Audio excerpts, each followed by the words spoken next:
Hey B, sorry for being later than usual, but there's a reason for it. I got up early today and headed into the office around 10:30, then into the staff room. The nurses usually eat together around 11 before the patient's lunchtime, since that's such a hectic ordeal to get them all to eat and then clean up the mess they make afterwards. I hung out there while chatting with various people as everyone began to filter in. I usually work the night shift, but we swap shifts sometimes as needed. And since I'm single and young, I wind up accepting requests more than most. Thus, they all know me, even if I'm not a common fixture as most of them are during the daytime. I got to the point, admitting that I'd given the mini bear and saying that I left it in her room while she was asleep. I also admitted that I knew it wasn't exactly orthodox procedure, but explained that I felt really badly for her when I saw her during my duties and I wanted to do something nice for her. Then I asked if any of them noticed her with it. If so, what she seemed to think of it. And I got several responses, including the nurse in charge of her during the day, a middle aged woman that had been there for at least 10 years. Apparently, she hasn't been seen without it since she was checked up on Sunday morning. She said nothing about where she had gotten it from, in her usual taciturn manner, but it seemed pretty clear that she liked it. I was relieved to hear this, and then I asked the rest of them how they feel about her, saying that it seemed wrong to just let her fade away here, that she reminded me of my niece. She does a little, though my niece is several years older and perfectly alright physically and mentally and home lively. And I asked them what they thought about giving her a few more little presents from the staff, that I'd be happy to pay for them, but they would need to back me on this. There was some discussion on this, of course, as I've already mentioned. There are certain behaviors and familiarities that can be a bit taboo. I pointed out that nobody minded it when we were friendly and kind to our elderly patients, that their children actually appreciated it greatly, particularly considering their mental and social fragility, just to avoid making waves. I'm paraphrasing the discussion here, obviously, but after further discussion, everyone finally agreed that they'd back me up on this, so long as I brought the issue up with the head administrator and got permission. I suppose it was the best I could have hoped for, and I'd been thinking I may have to do this anyway, so it went well, all things told. The administrator always eats outside of the facility come lunchtime, chalking it up as a business expense because she brings a few reports and page through them. So I would have to wait until at least 1, probably 1:30 to see her. Since that was the case, I decided to take care of something else that I'd been thinking about first, and went to see our resident head shrinker. She's a nice and somewhat bland woman in her mid-30s, and I found her in her office eating lunch at her desk. I apologized for disturbing her, then asked if she minded me picking her brain for a little bit, and I told her how I'd been taking care of my little patient, and I asked her for advice on how I should be dealing with her, what should I be careful about, and whether being friendly towards her would do more good or harm. While I'd known that she had trouble sleeping, I learned the extent of it, and I was somewhat surprised. Apparently, she'd been having recurring dreams since the accident, which is pretty common symptoms of PTSD, particularly in children. She hadn't called me after any such events, so I could only imagine how she was dealing with them. It was painful to think about. Her general advice was that it wouldn't necessarily be a bad thing to be friendly when I dealt with her, within common sense, of course, and that offering to be there for her, so to speak, might actually be helpful in this case. The meeting was pretty well, and she commandeered me for my concern for her before I left. I killed time until 1:30 when I went to the CA's office and asked to speak with her regarding a patient. Her secretary had me wait for about 10 minutes, pretty typical way that staff gets treated whenever they want to talk to her. Then I headed in. I came clean, more or less, giving the version of events that I gave to the other nurses to her and offering the same proposal of an increase in niceness and giftage towards the patient, being sure to include the fact that the other nurses thought it was a good idea and were behind me on it. In addition, I brought up how our psychiatrist was thinking it might be a good idea, in her professional opinion. She frowned and hemmed and hawed. She enjoys what power she has. Even if she doesn't quite qualify for a tyrant, and clearly wasn't terribly pleased by my initiative, but lucky for me, whatever her reason, she refrained from punishment and instead said that she'd consider the proposal, saying she'd need to speak with our legal counsel about it. I said that I understood, and I agreed to be careful in the meantime. Phew, it was a pretty busy morning, but a pretty good one, I think. As good as it could have gone, anyway. I'm just glad she likes it. December 19th. Hey B, it was a pretty big night, so I wound up oversleeping a bit. Anyway, here we go. I headed into work a bit earlier than usual. Nothing too special, really, but I headed into the staff break room and killed some time there. I spoke with a few coworkers about what had gone down earlier that day in my speaking with the morning/day staff, and mostly got support from the later working nurses of my ideas. It was nice, reminding me that even as overworked as we are, and as difficult as our patients can be, we do care about them as much as we can while staying sane anyway. I was headed to my station when the time came. Nothing too special there, and waited till about 1:15. I headed to her room and knocked gently on the door, quietly enough that it wouldn't wake her if she was asleep, but loudly enough that she'd notice if she wasn't. And it turns out the latter was the case, as I heard a quiet, "What?" After a few seconds' pause, I opened the door and asked if it was alright if I came inside, and after another short hesitation, she nodded to me, and I moved over to her bedside, nabbing the room's sole chair on the way over and taking a seat upon it, trying to maintain a safe but not too exclusive distance from her, not quite close enough to reach out and not quite close enough to touch her. She was staring at me, waiting to see what I wanted, and I offered her a casual but genuine smile. I said first that I was glad that she liked my gift, noticing that the mini bear was actually sitting on her bed by her side and between her body and the wall. She didn't say anything and just looked down a bit, perhaps a partial nod. I then took a small breath and I told her that I was sorry. I was sorry that I had asked her to keep it a secret and that I told everyone that I gave it to her so she doesn't have to worry about that anymore. Then I told her that the other nurses and I were making a list for Santa and that she should think about what she'd like on her list.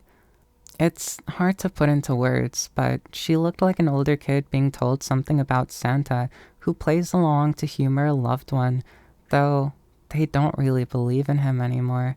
She didn't laugh it off or make a joke, but just looked up at me and nodded again, slowly saying, "Okay." I felt bad, but I tried not to let it show, and forged ahead. I told her that if she ever wanted to talk about anything, or tell someone something, or ask for anything, that she should call me, that I would be happy to help her, trying not to phrase it along the lines of, "It's my job," since she thought that anyone was doing anything like this for that reason. She looked down again at that and didn't say anything, or nod, or anything. It was discomforting, but I had to be understanding, and I just smiled again, and I said that I'd be there if she needed anything, and said that I'd let her get some sleep. I then got up and moved the chair back and moved to leave the room, leaving her alone once again.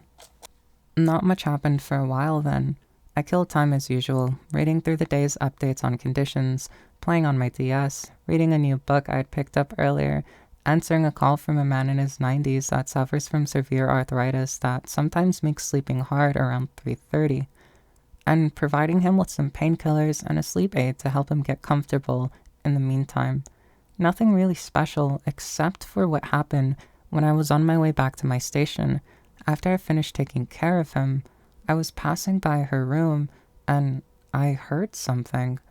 The doors are rather thin. It's a quirk of cheap construction, and as I paused and moved my ear closer to hers, I could start to make out crying. I hesitated. She hadn't called for me, and I would have gotten a signal from my pager on my belt if she had. Maybe she didn't want my attention. Maybe she didn't want anything. This could go badly, but I'd already made my decision, one I had informed her about just a few hours earlier, a decision not to just sit and do nothing, a decision that I wanted to try and help her. I opened the door. She was on the right side of her bed, facing the wall, with her hand near her face, though I couldn't see exactly what was happening there. Clearly, she was making, well, the sounds of a crying child, but both trying to stop crying and keep anyone else from noticing. It makes a painful sound, whimpers and sobs choked by tears. I was almost paralyzed at the door, not sure what to do. She hadn't reacted to me yet, perhaps not having heard me. Then I made out a word amidst the sounds, and it broke my heart worse than anything else ever had. And it took a lot. Mom, Mom. She was whimpering it with a mixture of need and hopelessness that it hurt. It hurt to hear almost as much as it was clearly hurting her to say. I couldn't hold back anymore after that, stepping closer, slowly and gently saying her name to get her attention as I announced my presence. She was startled noticeably by that announcement and turned her body, tensing as she curled up tighter and turned her face farther away from me, almost grinding into her pillow, telling me in a wet voice, fortunately not quite loud enough to likely wake up her neighbors, to go away and to leave her alone. I frowned in a bit of frustration, considering whether that would be a wise thing to do.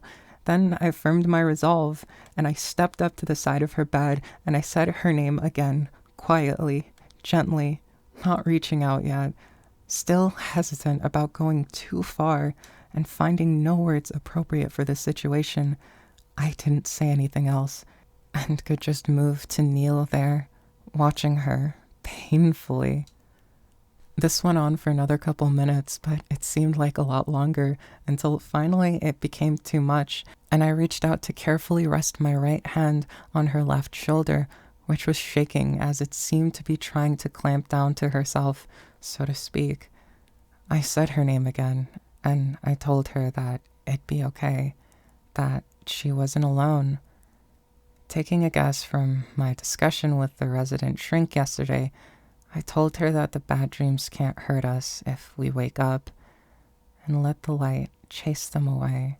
Similar advice had been given to my little brother once, though it seemed weak for this situation.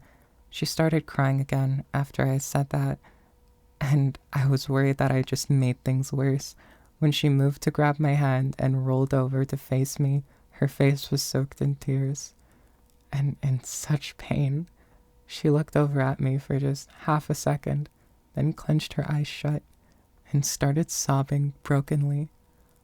What was left of her entire body was shaking.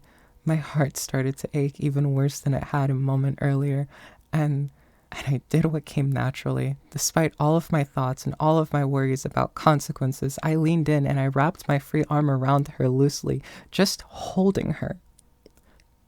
I'm sorry this is taking so long, but it's hard to write, as it's bringing back still fresh memories of the event. Well, I'm an emotional person, I guess.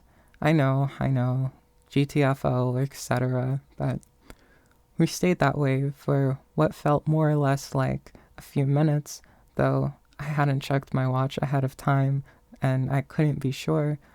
Slowly, she started to calm down, and the sobs began to lessen, as did her trembling and her small form. All in all, as even my prior close-up experiences hadn't made it evident to me.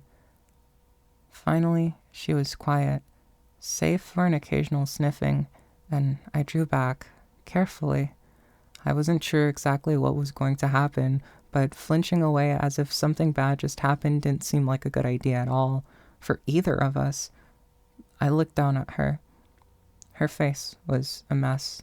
My scrubs were wet, where she had been pressed against me, and offered a very small, what I hoped was an understanding without being amused, smile. and said again that it would be okay. And not knowing what else to say, I reached outwards with some contortions, considering that she was still holding onto my right hand, and it was on my right that I was able to drag over the Kleenex box from her bedside over to her for easy usage, and started to gently dry her face, wiping her nose and helping her blow it, and gently cleaning her up a bit. She stayed quiet through the whole process, keeping her eyes averted from mine, not turning away, and holding on to my hand with her own the whole time. I brushed her hair back into some semblance of non-messiness with my free hand, and carefully tucked her back in, drawing her rumpled sheets back up over her, adjusting her pillow as best as I could. She looked up at me as I was doing this. Whatever she was feeling, it was too hard for me to read, at least, and I just remained kneeling where I was, and I stayed next to her, trying to keep my smile in a reassuring yet gentle manner, despite my own worked-up feelings. She continued to watch me, quietly, her small hand squeezing my own the whole time, until, after a few minutes, her eyes slowly dropped shut, and she began to relax further, and after a few more minutes, she was asleep again. I waited a few more minutes, not wanting to wake her, before carefully extracting my hand out of her grasp.